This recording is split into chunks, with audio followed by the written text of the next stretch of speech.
Basilica of S. Salvatore, the church fell into disrepair and was rediscovered only in 1816 and excavated until 1942.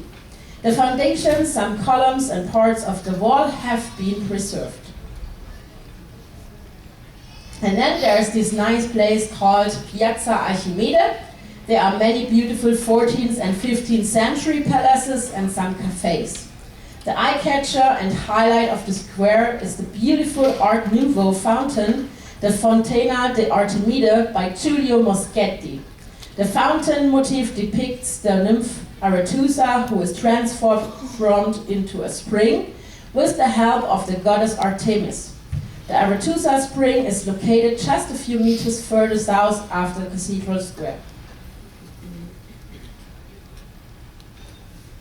And here we have the beautiful cathedral. Santa Maria delle Colonne, translated Holy Mary of the Columns, is the Cathedral of Syracuse and also the main church of the city. It's located on the island of Ortygia and is situated at its highest point.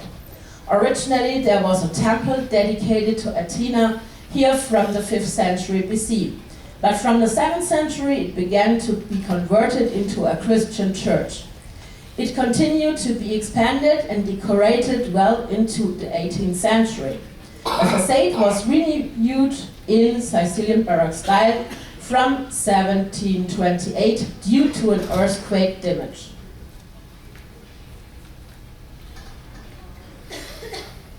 Then there's also an old market. Maybe it's like in Hamburg. Have you been to Hamburg? Yeah. There's the fish market, and they're all like, here you have the fish, and here, put it there, and there. Maybe it's there like the same. It'd be fun. And then we have the beautiful city Taormina. It's located on the top of Monte Tauro and is a natural terrace overlooking the sea, which is a dream for every tourist. Taormina is one of the oldest settlements in Sicily. The city was founded around 300 BC and was under Greek and later Roman rule from 358 BC. Today, numerous ancient buildings bear witness to this era, such as today's famous landmark Teatro Greco, which has made Taormina famous worldwide. Here it is. It is believed that the foundations of the theater date back to the time of Greek rule and was later further expanded by the Romans in the 2nd century AD. But experts do not fully agree on whether it is of Greek or Roman origin. These debates end, however, when it is noted that Taormina, like every Greek city at that time, had its own theater. Another proof of the Greek origin of the theater are the blocks of stone similar to marble, which are a typical example of Greek construction techniques. One of the first visitors to Taormina was Johann Wolfgang von Goethe, who visited the city during his trip to Italy in 1787. And then there is an interesting archaeological park. In 1952, the Neapolis Archaeological Park of Syracuse was founded to protect and make accessible the most important monuments of the ancient Greek quarter of Neapolis. The Teatro Greco of Syracuse dates back to the 5th century BC and was one of the largest Greek theaters with a diameter of almost 140 meters. It was conveniently located on the slope of the Temenite Hill. Most of the 67 rows of spectators had been carved directly out of the stone. The audience blocks were divided into 9 sectors. In Hellenistic times, great theatrical performances, tragedies, and comedies were staged in it. The sound of the theater was particularly good because below the 3rd tier was the huge quarry ear of Dionysos, which practically acted as an amplifier. Here you can see the quarry. This quarry is the largest and most famous and is also called La Tomia del Paradiso. It is 60 meters long, 5 to 11 meters wide, and 23 meters high. Because of its fabulous acoustics, the quarry is also called the Ear of Dionysus. According to the legend, that Dionysos had his prisoners locked up in the quarry, and thanks to the excellent acoustics, he heard even the quietest conversations at the other end. Although this is certainly only a legend, the gallery amplifies every smallest sound relatively loudly. Then there's this beautiful Palazzo Corvaccia. It takes its name from one of the oldest noble families of the city and shows stylistic features of Sicilian Romanesque, a mixture of Arabic, Byzantine, Norman style elements. This palace used to be the seat of the Sicilian parliament. The centerpiece of the palace is an 11th century square, the only surviving example of an Arab fortress tower in Europe. It was built during the expansion of the defenses modeled on the Kaaba in Mecca. Then I also found some nice facts about Sicily. The locals speak Sicilian. The official language, of course, in Sicily is Italian, but you may hear some locals speak their own language, Sicilian. UNESCO has also recognized this language. Sicilian has about 9 dialects, which also differ depending on the part of Sicily you are in. The language has its roots in many other languages. These include Arabic, Greek, Latin, Spanish, and many others. Then the city Catania was already buried by lava by 20 times, because so many of the volcanic action took place in the times. And then there's a funny thing, what they eat for breakfast. They eat for breakfast ice cream. So they put it in a bread. Yeah, oh yeah, what's that? You love that, ice cream in the breakfast? Me too, I do it, but I'm German, but I don't care. When I eat ice cream, I want ice cream, right? So then we come to our next place, Salerno. Salerno is practically the gateway to the Amalfi Coast and is the capital of the province of the same name located in the Campania region. Salerno is a port city southeast of Naples in Italy.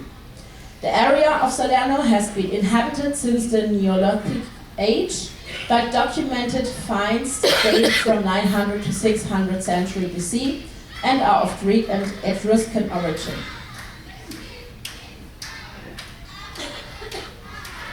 Then there is this nice city, Amalfi.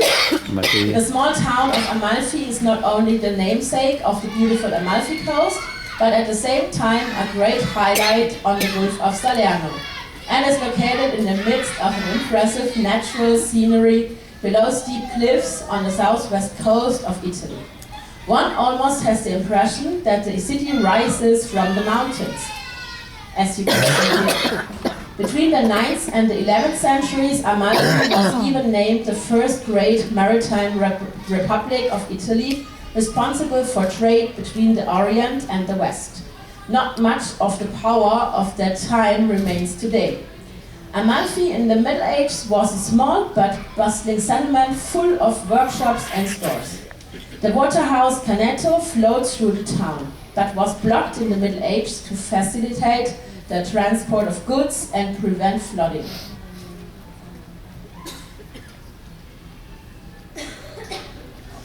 The over 1,000-year-old Cathedral Sant'Andrea of Amalfi is the most magnificent historical building of the town and one of the most beautiful churches on the coast, Amalfi Coast. The church was built in the 10th century in Romanesque style. The relics of the patron saint of the cathedral and the city, St. Andrew, are kept in the crypt of the cathedral. The bell tower was built between 1180 and 1280. It is decorated with precious Maiolica ceramics. About 62 steps lead up to the portal of the cathedral. The facade, which the visitor sees in front of him while climbing, was decorated in the 18th century with mosaics made of a lot of gold. The mosaics show the 12 apostles and, enthroned above them, Christ as the world judge. The bronze portals of the cathedral were already made in the 11th century.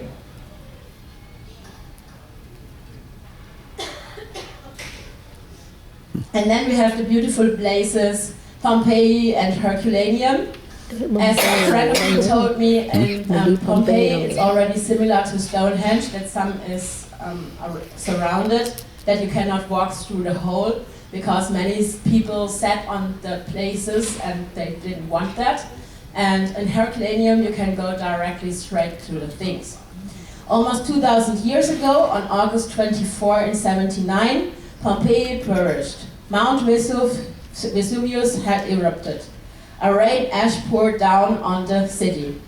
Pyroclastic clouds, a deadly mix of burning gases, molten rock and volcanic debris, thundered down the slopes of Vesuvius and flooded the city.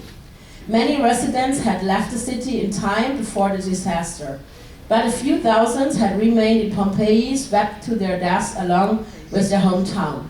What is particularly fascinating is that life in Pompeii came to a standstill within a brief moment.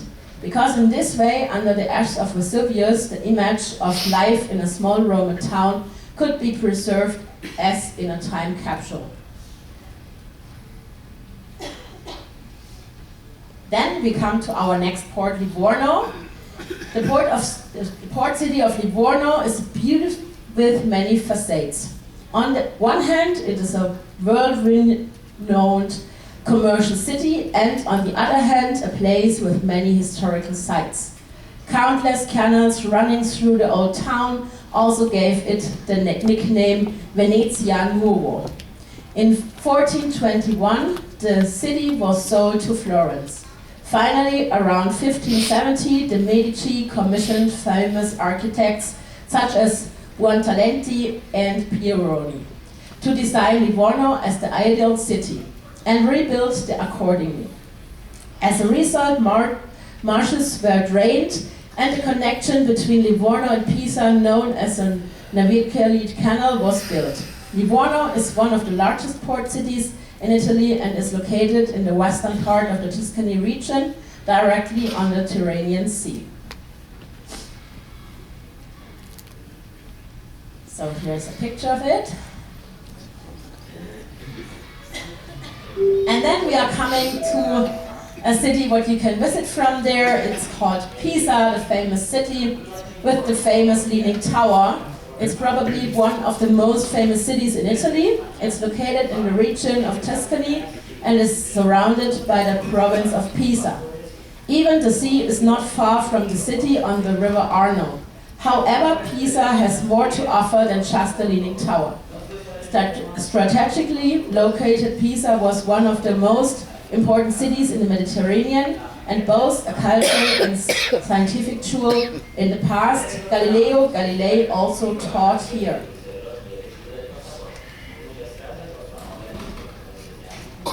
Then we have the Leaning Tower. Originally, the people of Pisa wanted to build a freestanding bell tower to their cathedral. Therefore, in 1173, the architect Buonanno Pisano had begun the construction of the white marble tower. However, after a construction period of 12 years and the construction of the third floor, he found that the sandy subsoil was too soft for the weight of the tower, causing it to slope 5 centimeters towards the southeast. Disturbed by this, the project was initially put on hold. 100 years later, they started again the construction, with 4 more stories added on top of the existing 3, but this time with a counterslope to compensate for the lean. After another shorter break in construction, the top of the tower was finally completed in 1372. A weight of 4,200 tons of installed marble has been pressing on the ground ever since. At the time of completion, the inclination was already almost 2 meters. In 1835, the first attempts were made to restore some stability to the tower. The architect Alessandro Gherardesca replaced the soft ground with a more stable marble foundation. However, the desired result failed to materialize. On the contrary, the tower continued to lean so that by 1918 it was off vertical by a full 5 meters. The critical inclination finally led to the tower being closed to visitors in 1990, and renewed attempts were made to even out the inclination through extensive restoration work. One of the most important measures was to remove soil material in the higher part by drilling holes, which allowed the sandy soil to spread better onto the foundation and reduce the slope. In addition, the higher side of the tower was weighed with over 900 tons of lead, which also led to the lowering. This reduced the slope to 3.9 degrees. Then I also found a fact about the tower, the Leaning Tower of Pisa. Originally it was built as a bell tower. There are 7 bells on the top of the Leaning Tower, but unfortunately these bells could not be rung for a long time because of the danger of collapse.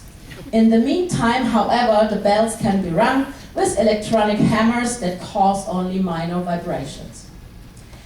The Leaning Tower is not the only building in the Square of Miracles that is sinking. The ground beneath the cathedral and baptistery is also slowly giving way, so these 2 UNESCO heritage buildings are also slowly being lowered. Another city we can visit from there is, of course, Florence. Florence was the capital of Italy for 6 years. In 1861, the Italian unitary state was founded, but Rome at that time still belonged to the Papal States. Therefore, the first provisional capital of Italy was Turin, and then between 1865 and 1871, Florence. The city's economic and cultural rise began in the 12th century, when Florence became an autonomous city republic. The city's wealth was based on the processing of wool and silk, and then above all, on the related banking business, which brought the capable Florentines into contact with the whole of Europe.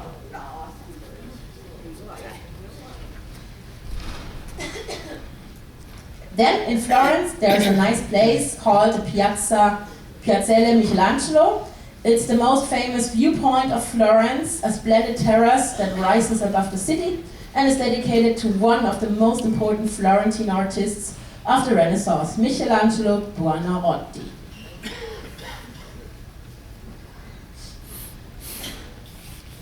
Then we have the other famous church there. The landmark of Florence is the church of Santa Maria del Fiore and is located in Piazza del Duomo. The cathedral is the 4th largest church in the world. It fits about 30,000 people. The construction of the cathedral began in 1296. The original design for the church was by the architect Arnolfo di Campio. Over the next 150 years, many other architects and artists were involved in the construction of the building. After di Campio's death, further construction of the church was postponed and then resumed by master builder Giotto di Bondone in 1334. Giotto is also responsible for the design of the bell tower. After his death, the construction work was continued by Andrea Pisano and Francesco Talenti, and finally completed in 1359. In 1436, the consecration of the cathedral could finally be celebrated, but the facade of the church remained unfinished at first and was then ready in the 19th century. And then there is a beautiful natural park around the coast, which has 5 different cities, very nice and colorful. Look at them, very beautiful.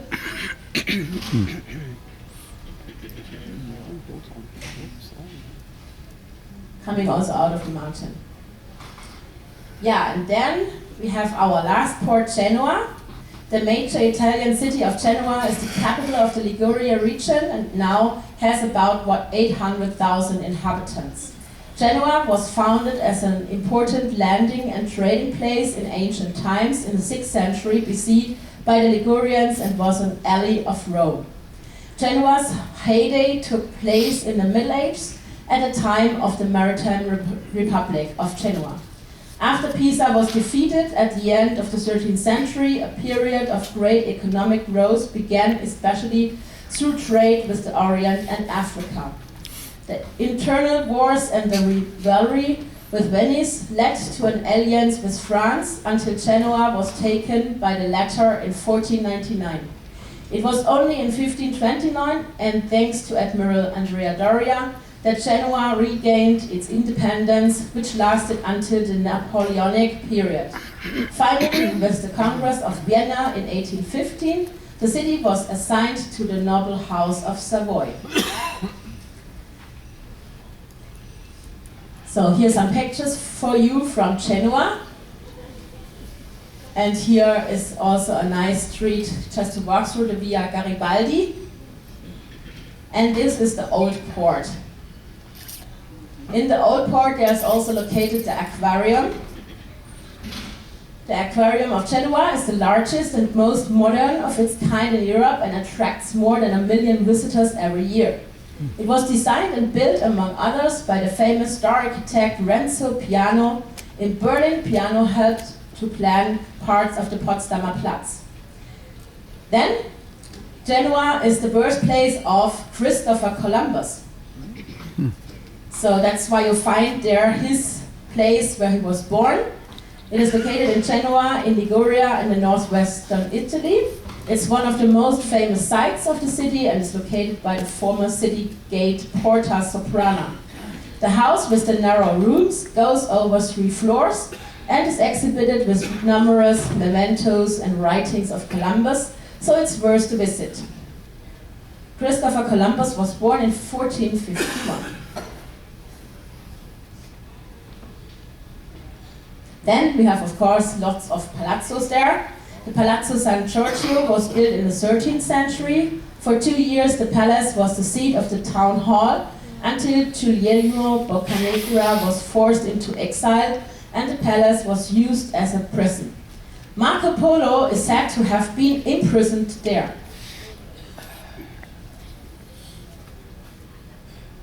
Then there is this beautiful place, Piazza Ferrari. Some of the most important streets of the city meet at the Piazza de Ferrari. Here is then also their shopping area. In addition, the famous Teatro Carlo Felice stands here opposite the mighty city palaces. In the piazza itself, as well as in the adjacent Palazzo Ducale, events are also held regularly. Here we have the Palazzo Ducale. It's an important historical building in Genoa. In the past, it was the center of power of the Doges, and today it is an important cultural center. It represents the center of the city. Then there is the Palazzo del Principe, was begun in the 16th century by Andrea Doria, admiral of the Emperor Charles V, and completed almost a century later by his hire Giovanni Doria, and is the only royal residence of the Genoese Republic. The interiors are rich in fresques, tapestries, and wooden decorations. The buildings testifies to the influences of Roman modernism. Today it hosts meetings of statesmen.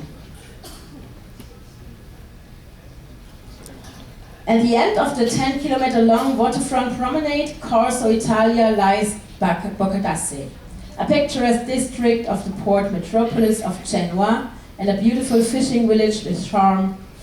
In the village, on the coast, time seems to have stood still for centuries. Multi-story houses with burgundy and sandstone facades frame a small pebble beach. No traffic noise disturbs the tranquility of Boccadassi. The silence is broken only by the sound of waves thundering against the cliffs and choppy seas and the screeching of seagulls. And of course, it is possible to visit from Genoa, Milan.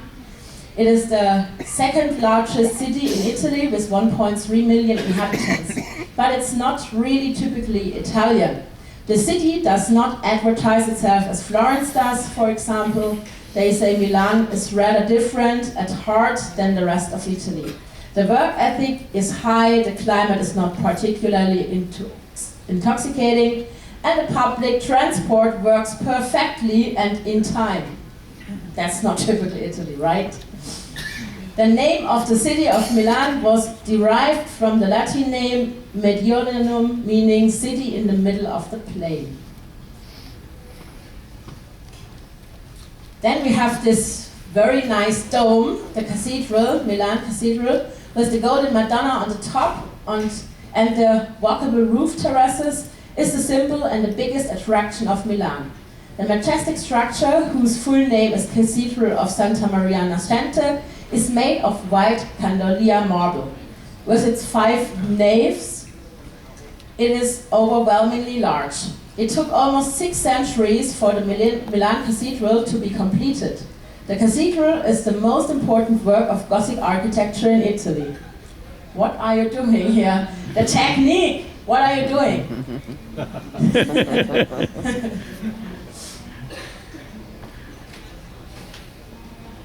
So they are testing for the movie, maybe, whatever. So then we have the Teatro alla Scala. It's one of the most famous opera houses in the world and is often called just Scala. The building has a long history. At the end of the 18th century, it was built for the first time in the Second World War. The building was completely destroyed and had to be built again completely new. But since this new building had too many construction defects, it was already demolished in 1946, except for the outer walls, the foyer and the auditorium, and rebuilt. The most expensive tickets, what do you think? How much were they? $20. What do you think? 20. 20? 120? Who thinks more? How? 300? Who thinks more? How much? 5,000. Okay, that's a bit less. 2,400 euro. Even enough, right? 2,400. Huh? 2,400. So, then there is a beautiful other church, the convent church of Santa Maria della Grazia is also very famous. In this wonderful church is Leonardo da Vinci's work, The Last Supper, which is of course an absolute visitor magnet. The painting also has an exciting story behind. During a bombing raid in the Second World War, the south wall of the dining room was completely destroyed, but the painting hung in the north, and so it remained intact. What a luck! And then there's this nice Castello Sforzesco. The beautiful Castello Sforzesco, crowned by battlements, was built at the end of the 15th century by Francesco Sforza. And it was built on the exact spot where a castle of the Visconti family used to stand, which was destroyed in 1446. The huge complex was built by many different architects, including Leonardo da Vinci. Then I found some facts about Italy. The electric battery, the barometer, wireless telegraphy are Italian inventions. The battery was invented in the 18th century by Italian physicist Alessandro Volta and has since been considered one of the most important inventions of all time. Then the typewriter is an Italian invention. The piano also comes from Italy. The violin and the cello were invented in Italy. And many of the greatest composers in history are from Italy. Vivaldi, Rossini, Verdi, Puccini. Italy has the most volcanoes in Europe because the European and African plates meet there. 3 of the volcanoes are still active today: Vesuvius, Etna and Stromboli. The largest white truffle of the last 50 years weighed 1.5 kilos and was found near Pisa. It fetched more than €250,000, a world record. Now I have a funny one. When McDonald's opened in Rome in 1986, outside opponents handed out free spaghetti to remind people of Italy's culinary heritage.